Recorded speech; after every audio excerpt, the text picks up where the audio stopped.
Sophia tester set up in the dual mode, where you can test both triodes of a dual triode, in this case a 12AX7. I just curved using one section only because I did not have the dual engaged, and the dual activates the screen supply to supply the second triode's plate to do two curves at the same time. I've engaged it and I'm about to press start, and one can observe the differences between just curving one triode section just using the plate supply inside the Sophia and using the plate and screen supply to do a dual test in the Sophia on a dual triode. I have it on a variac. I've got it at 128 volts. I've been noticing some increase in current by a factor of more than 2 when the screen supply is running the curves.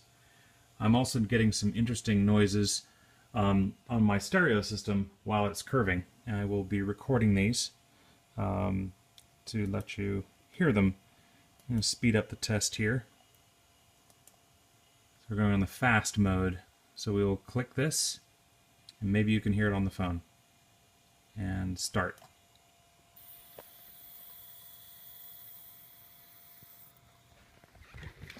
And now over the speakers.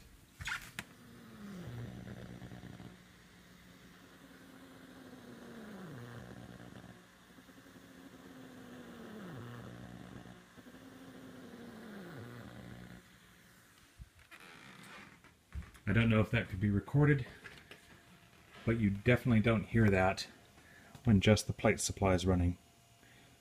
You can also notice that the curves are a little bit more distorted. There's more anomalies in them. It's smoothed out a lot because this is running at the low sample rate.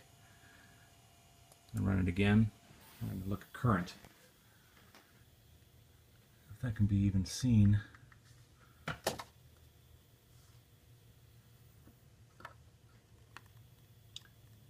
250 milliamps. 270 milliamps.